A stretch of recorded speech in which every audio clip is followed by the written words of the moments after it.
The world thought the age of heroes was over. After years of chaos, broken alliances, and vanishing icons, people stopped looking to the sky for salvation. Governments quietly rebuilt power behind closed doors, corporations tightened their grip, and shadows began to move where light once ruled. Out of that silence, something darker was born.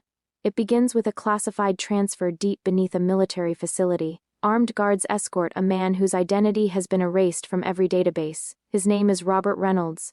Though few remember it, he walks calmly, almost too calmly, his eyes reflecting something unnatural. A scientist whispers to a general that this man once held the power of 1,000 suns, but lost control. The general doesn't care about the past.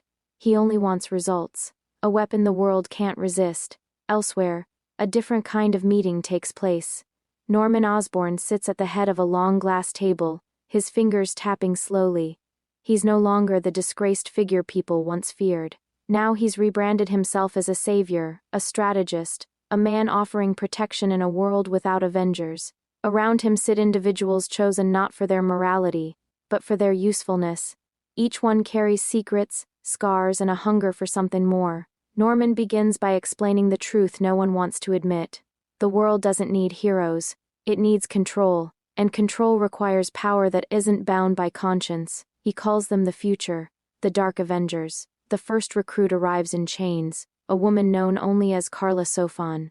A psychiatrist turned manipulator, she hides her cruelty behind intelligence. Norman offers her freedom in exchange for loyalty.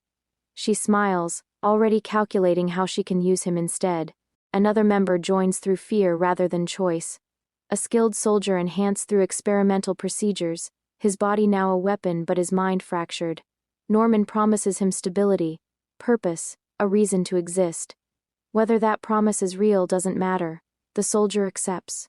Back in the facility, Robert Reynolds begins to show signs of instability. Lights flicker as he walks past, metal bends without being touched, and the air itself seems to tremble. The scientists panic, realizing they are dealing with something far beyond their control.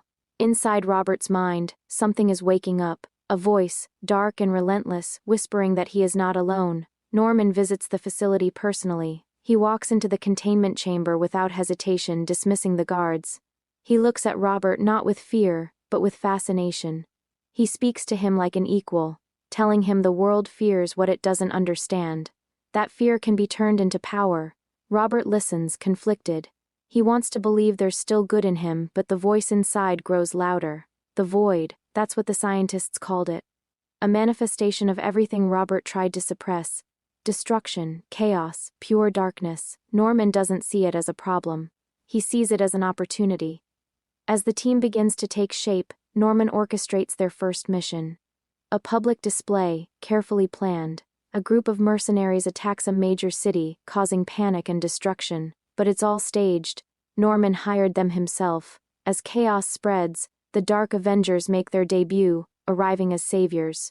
They fight brutally, efficiently, with no concern for collateral damage. The public doesn't notice. They only see victory. Cameras capture everything. The world watches as new heroes rise. But beneath the surface, cracks begin to form. Carla starts manipulating the team from within, planting doubts and testing loyalties.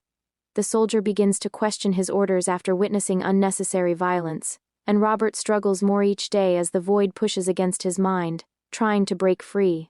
Norman tightens his grip, reminding them all who's in charge. He doesn't lead through inspiration. He leads through control, secrets, leverage, fear. He knows exactly how to keep each member in line. Meanwhile, whispers spread among those who remember the old heroes. Something feels wrong. These new protectors don't inspire hope, they inspire obedience. The turning point comes during a mission that wasn't supposed to go wrong. A real threat emerges, something Norman didn't plan for. A rogue faction armed with advanced technology launches an attack that spirals out of control.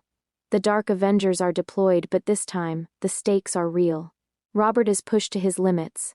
The enemy uses energy weapons that destabilize his control, feeding the void inside him.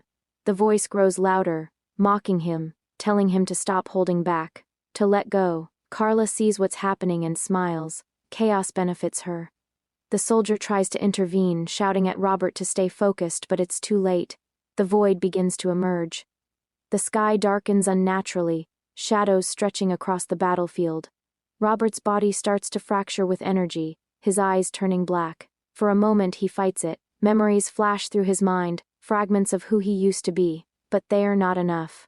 He snaps. What follows isn't a battle. It's devastation.